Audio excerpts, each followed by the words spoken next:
"Look out, Stepney," called his driver. "There's a curve ahead." But Stepney was completely out of control. He was swaying side to side down the narrow line. "Look out," called Stepney, but it was too late. The trucks pushed him down the hill and off the line right onto the airfield runway. Tiger Moth was coming in for a landing, and he had to quickly fly up as fast as he could to avoid the mess. Because of this, the engines were stretched thin with work, and there was little time for rest. This was taking a toll on all of the engines, and repairs were needed. Bertram realized he was out of time. He raced down the line and accidentally flew right off the track into a field next to Spencer. Bertram groaned as he realized his big mistake. Salty moved the train into a siding just in time. Henry rounded the bend, and there was Duck, right in his way. "Look out!" cried Henry, and he applied his brakes. He hit Duck very hard, which sent him spinning off the track and into a shallow portion of the harbor. Duncan realized the danger and rushed forward. In fact, he was so scared Bertram would come flying down the hill and into the back of him that he ran straight through Boulder Mountain and into his own trap. Duncan went flying through the air and into the signal at the bottom of the incline. "Oh, come on," said Duncan crossly. "Not again." Just as he reached the top, however, a giant gust of wind blew up and rocked Duncan side to side. "This can't be good," he said, and the wind toppled Duncan right off the track and over the edge. He landed in a ravine and was covered in mud, leaves, and sticks. Just then, Max and Monty came racing around the corner and crashed right into Madge, sending Duncan off the flatbed and into the dirt. "3 cheers for Duck!" shouted Edward. "Hip hip, hooray! Hip hip, hooray! Hip hip, hooray!" Duck was so caught up in the moment that he accidentally rolled forward and right off the track. "Duck, the Great Western Engine, you're an inspiration to us all," laughed Gordon. Just then there was a clang of metal and the suspension bridge collapsed, sending the freight cars downwards. "Ah!" screamed Hank. "It's happening! It's happening! Patrick and Kelly were right!" And he raced down the hill so fast that his driver and fireman were both thrown from the cab. "Come back, Hank!" they yelled, but he was gone. Hank was so spooked that he raced through Elsbridge Station and down the line. He nearly flew off the track at a bend because his driver and fireman weren't aboard to control him. "Look out!" cried Hank as he climbed over the bridge. Then it happened.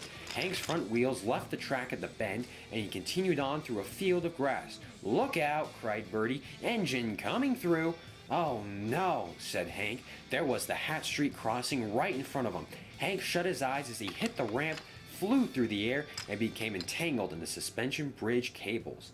Hank couldn't believe what had just happened.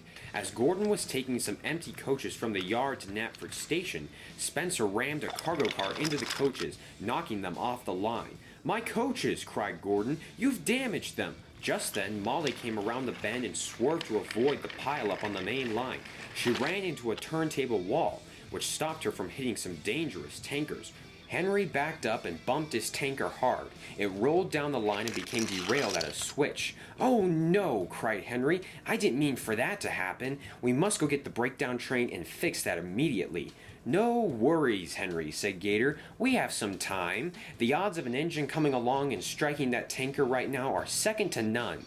Just then, Gordon rounded the bend and smashed into the tanker head on, sending tar flying down the track and covering the ground. "Fine," said Mac, "you win." And Mac stopped moving, but Mighty still was. The engines smashed into the slate cars and they fell off the incline. "What was that for?" exclaimed Mighty. "Whoops," said Mac. "Sorry." "I'll show you," said Mighty, and he pushed Mac and himself down the incline. Both engines tried to stop, but they fell off the track into a ditch. Boko pulled the train hard and tried to catch up. He flew under Toby's windmill, but suddenly derailed and crashed off the track without any warning. Boko was furious, and the engine had escaped. And Duck rushed in as fast as he could as to not be late. He overshot the platform and crashed into some cargo cars full of food. Toby and Daisy chuckled at Duck's mishap. Later that day, as he neared Suttery Station, Ryan raced along the adjacent line and plowed into the back of Murdoch's train. The freight cars tumbled off the line and took Murdoch with them. As he neared the crash site, he didn't see Scruff stopped on top of the Suttery Bridge. Rocky's crane arm hit Scruff and pushed him over the edge. Just then, Stafford rounded the bend. He was wildly out of control and the trucks pushed him over the points. Despite his best efforts, Stafford plunged into the sea, right into the side of Victor's boat. But the twins weren't listening. Donald bumped the paint car onto the intersection. Just then, Ryan rushed over the hill and smashed into the car, sending it off the rails. "I'll have to give this car a big shove then," said Billy, and he backed up to the curve and gave it a huge bump. The honey car quickly became derailed and angry bees swarmed everywhere. Just then, Thomas raced down the track and collided with the car. The bees swarmed at him and chased him down the line. "Now's our chance," said Scruffy. "Push, push, push." The trucks caught Ryan off guard and sent him down the hill and off the rails. The cars piled in behind him, creating a huge mess. "We need to keep the trains on time," agreed Boko, "and limit accidents to a minimum." The engines heard a splintering crash as Salty pushed some cargo cars into the back of Boko. "Sorry, me hearty," chuckled Salty. Suddenly, Isabella rushed in and overturned right in front of the engines. Her important package spilled across the track. "Whoops," she said. "I must have taken that corner too quickly." "Ouch!" exclaimed Bulstrode as he beached himself near the exit of the docks. Suddenly, a giant gust of wind blew up and the arm swung around and hit the inspector off the ledge and into the back of Monty's dumper. The pack woke with a start. "What was that?" asked Jack. "It's the ghost excavator!" cried Patrick. "I'm getting out of here!" shouted Max, and he raced backwards. He immediately lost control and slammed into Isabella, which sent him over the castle wall in spectacular fashion. "Look out!" shouted Duck. "Get out of the way!" Just as the two were about to collide, Duck veered into a siding and smashed headfirst into the back of the sheds. "Look out!" cried Thomas. "Here comes Bulgy, and he's flying!" Bulgy raced around the bend and climbed the Knapford Viaduct. He lost control and promptly tumbled off the edge to the track below. "Leave me alone," said the grumpy freight car. "Don't you dare bump me. I'll pay you out." "Here goes," chuckled Ben, and he raced forward and hit the truck down the rails with a smash. The twins laughed at their silliness. "Oh, bother," grunted Salty. "I'll just find somebody else." Bill and Ben played games for the rest of the day and eventually acquired a nice stockpile of wrecked trucks. Ryan blew his whistle and raced forward into the back of Duck's train, which sent him flying down the track and across the turntable. But the car's momentum was much stronger than he had anticipated, and Duck struggled to regain control of the train. "No, I missed the turn!" he shouted. He ended up overturning into Farmer McColl's duck pond not far from where he had originally started. "I guess I'll go back to work," said Reg. "Whoa, whoa! Oh, I knew this was going to happen." "Go? Okay," shouted Mike, and he pushed the train forward. Bert was left without much choice as he rocketed onto the turntable and up the incline. With Mike pushing from behind, he leaped over the buffers and was left dangling from above. The big engines were taken quite by surprise, but before Thumper had even finished, the foundation of the construction site began to shake violently. The workman's house on the side of the track tipped over and collapsed right in front of Bertram's path. "Let's get out of here!" shouted Thumper. "I can't go anywhere!" protested Bertram. Then, all of a sudden, Boulder leaped from his perch and smashed hard into Bertram's cab. When the smoke cleared, the rock slide had stopped. Kelly had realized what he was doing just in time and stopped immediately. Rheneas and the coaches managed to clear the bridge right before it collapsed on top of Max and Monty.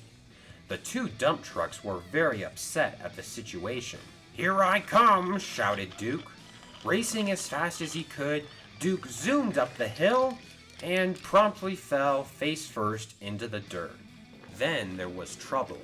The ground underneath the track suddenly gave away and Catherine was left dangling off the side of the mountain. "Ah!" she screamed. "Go back! Go back!" The workmen quickly ran over and jumped inside the open car. "We can finish the roof in the spring," one of them shouted. "Let's get off this summit before all of the track falls apart." With all of his might, Coldy pulled Catherine back onto the rails just as the remainder of the track went flying off the edge of the mountain. "Everybody stand back," shouted Sailor John. "This is going to get loud and messy." He quickly lit the fuse and ran back behind the road vehicles. "I think we may have used too much dynamite," said Alfie nervously. Boom! There was a massive explosion and rock went everywhere. When the dust cleared, the mine entrance was still standing, but it looked a little different. "Oh, look out!" cried Skiff.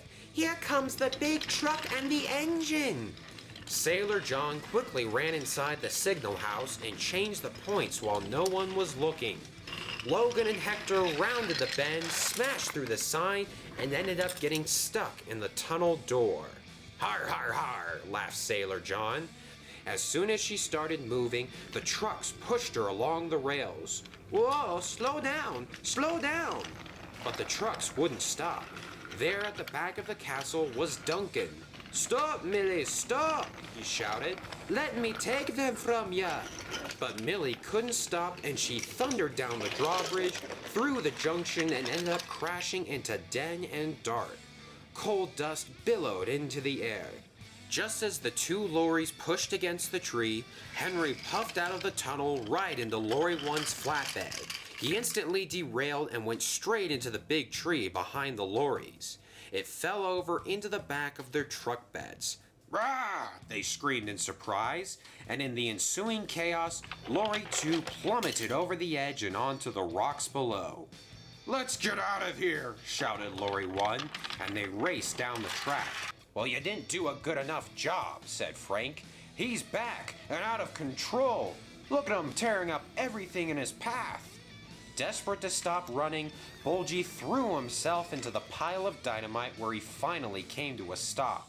Just then, Ivo Hugh backed down right onto the main line, and Freddy crashed into him, sending both engines off the rails. The heat was so extreme that the rails were beginning to bend and break under the baking sun.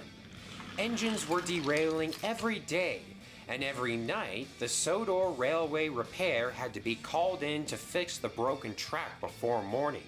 Another piece of track had been damaged by the sun, and Rosie had derailed on her way to the station. Hero was in such a hurry that he didn't see the hazard and smashed straight into her, cracking the tanker and sending milk everywhere. Hero was devastated. "I finally have a real job, and Sailor John's going to repair me and make me look like a proper steamroller. And hey, ouch! Hey, I'm rolling here. Watch where you're going." "Sorry, George, but you can't be on the track in the middle of the night and not expect to get hit." Hugo came flying down the track near the diesel works. He rounded the bend, and for a moment, it did look like Hugo was flying, until he crash-landed onto the track and slid to a violent stop. But as soon as he passed through Knapford, things took a turn for the worse. One of the lorries was blocking James's path on the main line. "Look out!" he cried, and he hastily veered onto the other track. Another lorry had triggered the coaling system, and there was coal all over the rails. James smashed into it, and then he hit a lone cranberry car that sent him spilling off the line and into a field. His train of dynamite was wrecked.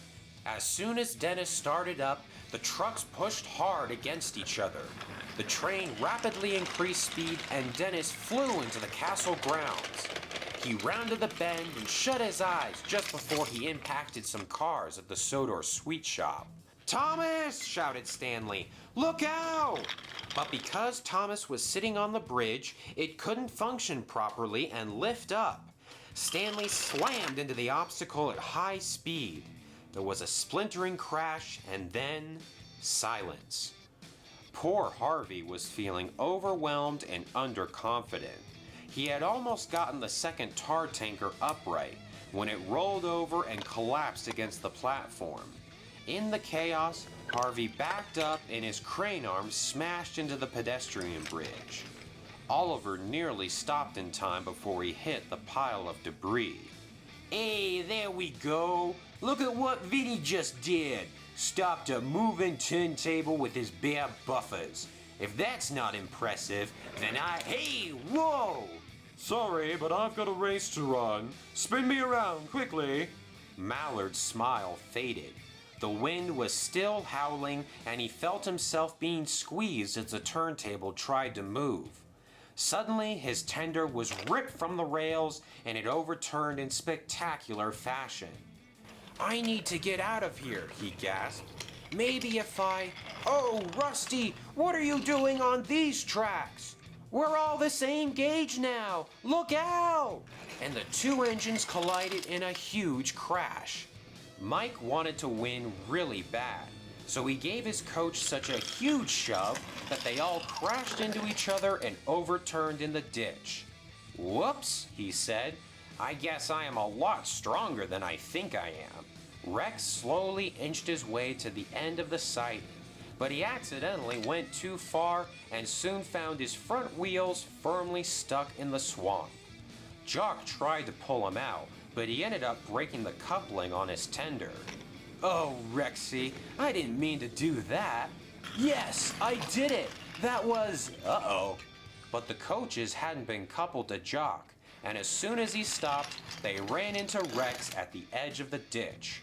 James had been resting in the yard after another train and quickly sprung into action. But Philip was shunting some tall trucks, and the two accidentally collided, sending the freight cars off the line. Oh, bother, this won't do, James. You need your tender to pull the train. As she rounded the bend, she applied her brakes hard to make sure she would stop. But instead, she slid through the platform and ran straight into a train of waiting cargo cars. The bad news is that Vinny tried to jump the Vickerstown Bridge to get to the party and ended up falling off the track.